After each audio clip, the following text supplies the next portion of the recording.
अस्सलाम वालेकुम। तो दोस्तों फिर कल आखिरकार ये खबर आई गई थी कि K2 समिट मुकम्मल हो चुका है। तारीख रकम होगी किसी भी, आप कह सकते हैं कि दुनिया के अंदर, क्योंकि K2 ही रह गया था जो 8000 मीटर से ज़ायद की एक चोटी थी जो कि अभी तक फ़तह नहीं थी हो पा रही विंटर के अंदर। तो बड़ा कारनामा अंजाम दिया गया नेपाल के जो कोपेमा थे उनकी जानिब से भी, और बाकी भी जो लोग थे। दिसंबर के अंदर मैंने आपको वीडियो बनाकर दी थी कि ये लोग पहुंचे हैं एक बार फिर K2 को अपनी तरफ से फ़तह करने, इसकी समिट को मुकम्मल करने विंटर के अंदर। K2 का ही सबसे ज़्यादा कहा जाता है कि मौसम या हालात ऐसे ख़राब हो जाती हैं विंटर के अंदर कि उसे फ़तह करना मुमकिन नहीं था। हालांकि माउंट एवरेस्ट कई बार विंटर के अंदर फ़तह हो चुकी है। फ़तह का लफ्ज़ मैं इसलिए इस्तेमाल कर रहा हूँ कि इसे एक किस्म का फ़तह ही समझ लें कि सिर्फ K2 ही था जो इंसान के कदमों के नीचे नहीं था अभी तक आ पा रहा विंटर के अंदर। तो बड़ा कारनामा अंजाम दिया गया, मुश्किल काम था। और ऐसा भी नहीं है कि अब ये ज़रूर है कि हौसला मिलेगा, बहुत सारे जो कोपीमा हैं उनको, वो भी आएंगे विंटर के अंदर और K2 को फ़तह करने की कोशिश करेंगे। लेकिन ज़रूरी नहीं कि हर बार कामयाबी मिले। इन्हें तो चले मिल गई, पहली बार तारीख रकम होगी, अच्छी बात है। तो इसे पूरी दुनिया के अंदर मैंने कल से ही देखना शुरू किया था। तो हेडलाइन सिर्फ पाकिस्तान के मुतल्लक है और K2 की मुतल्लक थी बड़ी बड़ी, कि तारीख रकम हो चुकी है कि कहाँ आप देखें ना कि 100 साल से भी ज़ायद अर्दा हो चुका है विंटर के अंदर तकरीबन K2 को फ़तह करने के ख्वाब देखे जाते थे।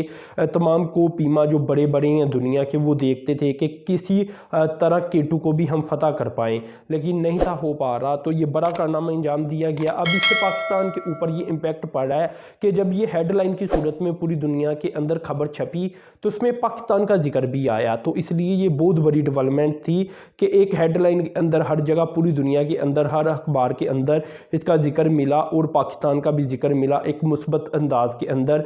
जिन लोगों को नहीं था पता, अब उन लोगों को भी पता चल चुका होगा कि पाकिस्तान एक खूबसूरत ज़मीन है, पाकिस्तान एक नेचुरल ब्यूटी रखने वाला कंट्री है। तो खैर दोस्तों, एक डेवलपमेंट की बात कर लेता हूँ। आज ज़्यादातर बात ग्वादर के ऊपर ही होगी, लेकिन इससे पहले मैं आपको ये बता दूँ कि पाकिस्तान की जो स्टील मिल है इसके ऊपर चाइना, कोरिया के जो इन्वेस्टर हैं और गालबन एक और कंट्री है, उनके इन्वेस्टर की नज़र है और वो इन्वेस्टमेंट करना चाहती हैं पाकिस्तान स्टील मिल के अंदर। यानी उसे आप कह सकते हैं कि अगर गवर्नमेंट बेचने का इरादा रखती है तो उसे शायद परचेज कर ले, तो इस तरह का, या उसके अंदर इन्वेस्टमेंट करके उसे उसके पैरों के ऊपर खड़ा कर ले।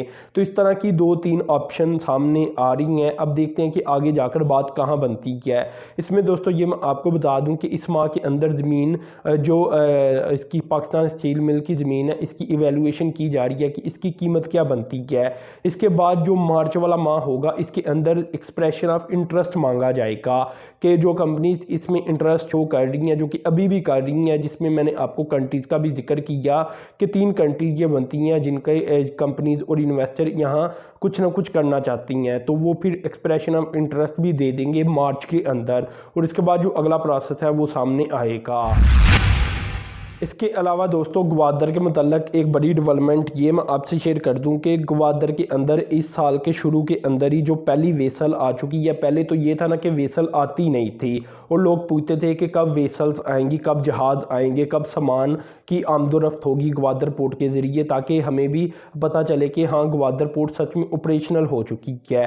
तो अब ऐसा है कि ग्वादर पोर्ट तक आप कह सकते हैं कि अफ़गानिस्तान का जो सामान है वो आ रहा है और आगे वो अफ़गानिस्तान तक पहुंचाया भी जा रहा है। इसमें एक वेसल जो आई है ये है 1.6 किलो टन की वेसल और ये LPG वेसल है, अफ़गानिस्तान के लिए गारबन ये आई थी। इसके अलावा एक और वेसल आई है अफ़गान ट्रांजिट DAP वेसल थी ये, यानी जो DAP फर्टिलाइज़र वगैरह लेकर आती है वो वाली वेसल। तो इसका जो वेट था ये था 18 किलो टन। तो बड़ी बड़ी वेसल भी आ रही हैं और ग्वादर के जो काम है तरक्की थी वो भी तेज़ी के साथ किए जा रही हैं। और ये मैं इसलिए डेटा आपको देता रहता हूँ कि ये वेसल आई है, ये वेसल आई है, ये जहाज़ आ रहा है, ताकि आप लोगों को भी पता चले कि ग्वादर के अंदर काम शुरू हो चुका है। अब आहिस्ता आहिस्ता इंशाल्लाह ग्वादर बहुत ही जल्द, अब ये पाकिस्तान के ऊपर है कि ग्वादर कितनी जल्दी जनूबी एशिया की सबसे बड़ी पोर्ट बनती है।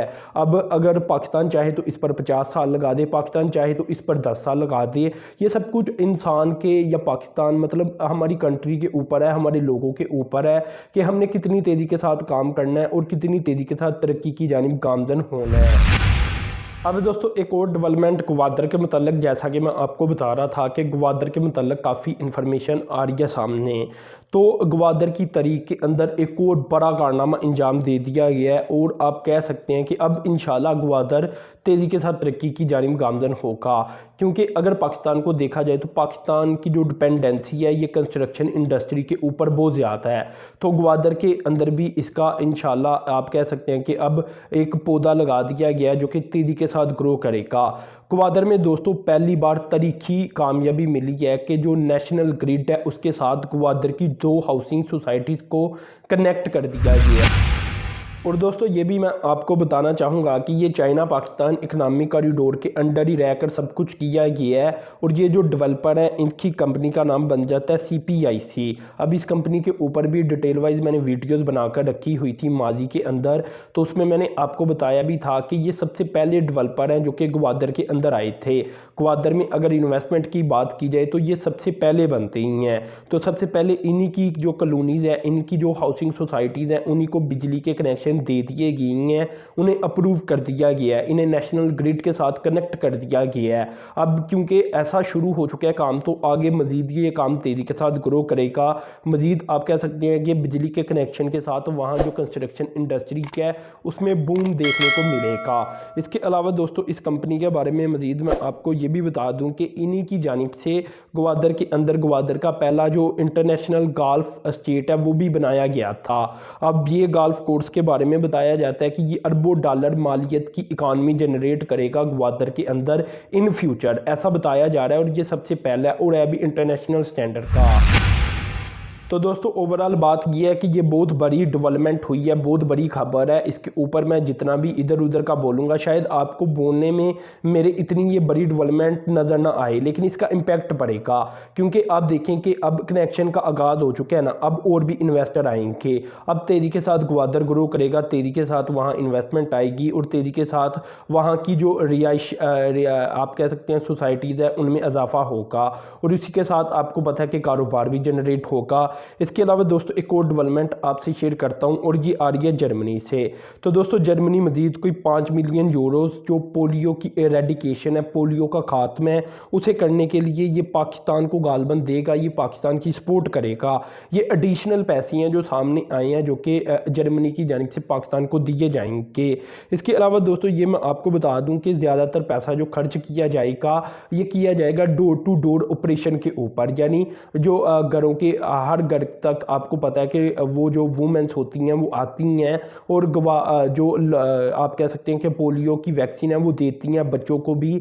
और इसके अलावा जो बैरून मुल्क जाती हैं पाकिस्तानी, उन्हें भी वैक्सीन दी जाती है। तो यहाँ पोलियो के खात्मे के लिए जर्मनी की जानिब से इन्वेस्टमेंट की जाएगी इन स्टेप के ऊपर।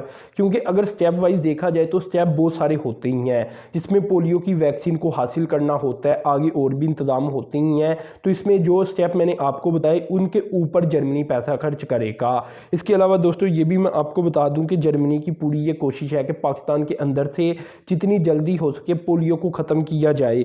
और अगर देखा जाए तो आज तक जर्मनी ग्लोबल पोलियो के ऊपर यानी पूरी दुनिया के अंदर पोलियो को लेकर 1985 से लेकर अब तक देखा जाए तो 691 मिलियन डॉलर की रकम खर्च कर चुका है। और ये तीसरा बड़ा कंट्री बनता है दुनिया के अंदर जिसने सबसे ज़्यादा पैसा पोलियो के खात्मे के लिए खर्च की है।